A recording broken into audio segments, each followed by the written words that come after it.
Bunnyman Bridge. Photo posted by Cheeselord and story read from the Creepypasta wiki. Back in 1903, deep in Clifton, there used to be an asylum buried deep within the wilderness.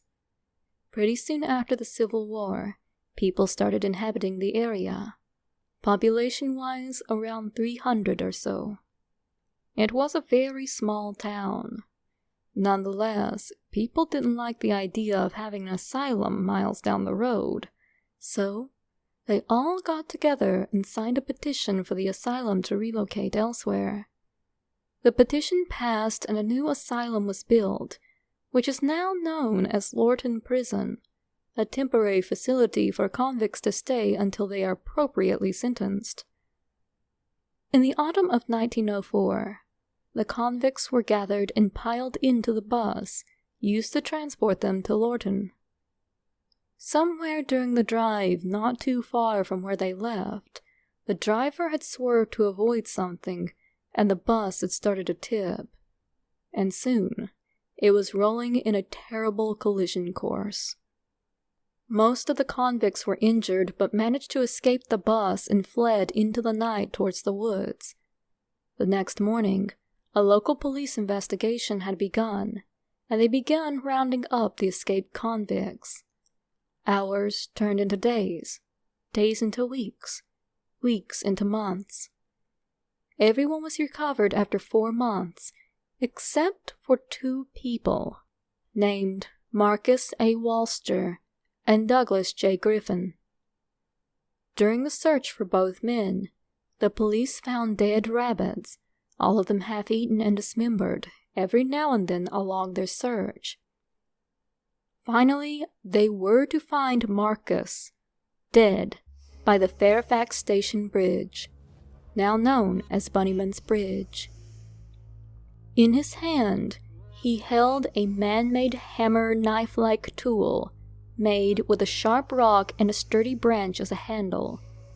They thought nothing of it, and didn't care how he died, only that he was apprehended and they no longer had to worry about him. They had a name for Marcus, but later on, they would realize they had named the wrong person, the Bunnyman. Still searching for Douglas, they kept on finding dead half-eaten rabbits every so often while the search went on. Eventually, they were to name Douglas the Bunnyman from then on. Months passed by, and the police gave up on their search.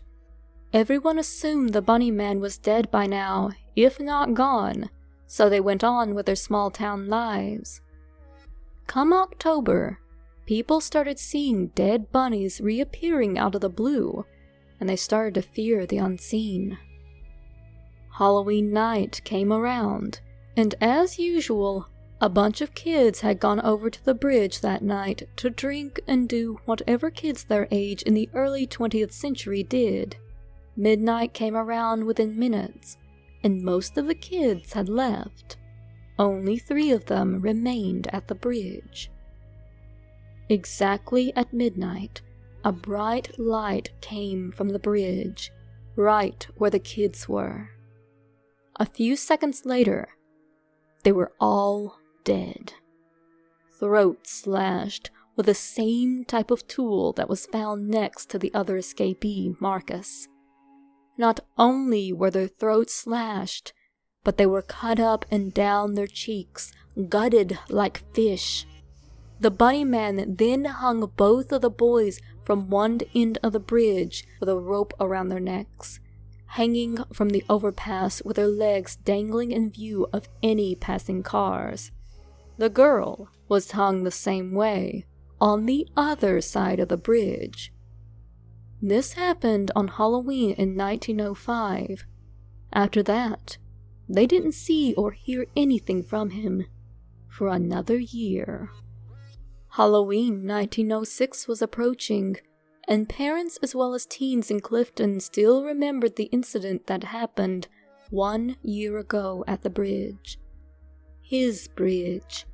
The Bunnyman's Bridge. That night, 7 teens were left remaining right before midnight at the bridge.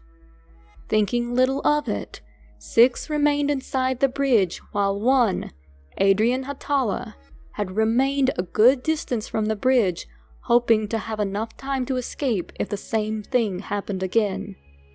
She was the only one to witness this. A dim light walking the railroad track just before midnight, stopping right above the bridge, and then disappearing at the same time that a bright flash was inside the bridge. She heard the deafening sounds of terrified screaming come from inside the bridge that lasted only seconds. Moments later, they were all hung from the edge of the bridge, in the same way as the corpses a year earlier. Horrified, she ran home and refused to tell all of what she saw, just spattered words mixed with incoherent mumblings that the people of her town had to put together to come up with her story. No one understood it or believed her. They charged her with the teens' murders and locked her up in the asylum of Lorton. In 1913, the same thing happened, with 9 teenagers this time, on a Halloween night once again. Adrian was still locked up. They dropped her sentence, but it was too late. The insanity had finally conquered her. Even if she was released, she was far too gone to have a life, so she spent her remaining years in the asylum until she finally died in 1953 of reported shock. No one knows exactly what she died of shock from, but supposedly she had died in her sleep, dreaming of that one dreaded night. Perhaps the Bunnyman had finally gotten to her. More murders were to take place, however, although after the murders in 1913, most people stayed clear of the bridge on Halloween. 1943 rolls around, and 6 teenagers go strolling out on a Halloween night. A couple hours later, all of them dead, the same way as the others. Investigations took place, but as usual, nothing was discovered. 1976, the same situation occurs, this time with only 3 people. The only other incident that occurred since then was in 1987, 12 years ago.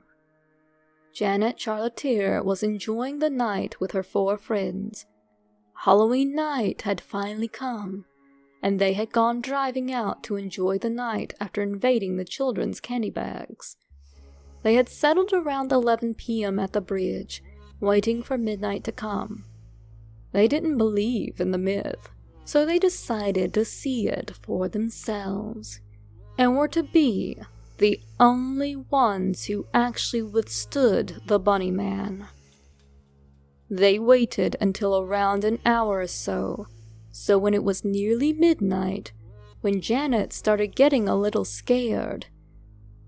They all had been pulling pranks on each other, jumping out of the bushes and screaming, so she was already a little worked up.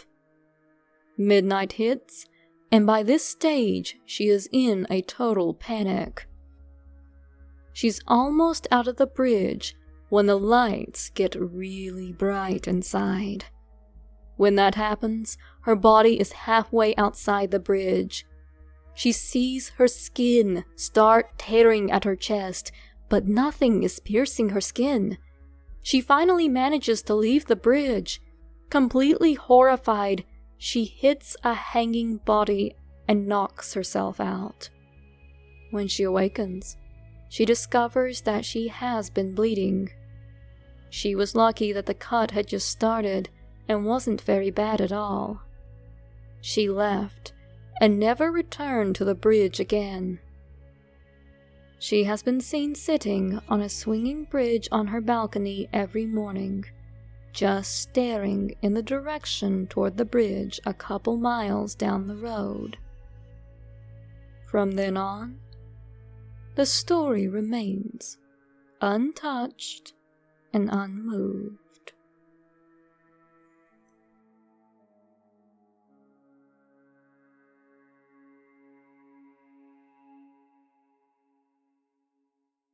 Pretty soon, after the Civil War, people had... This is going to be an interesting read.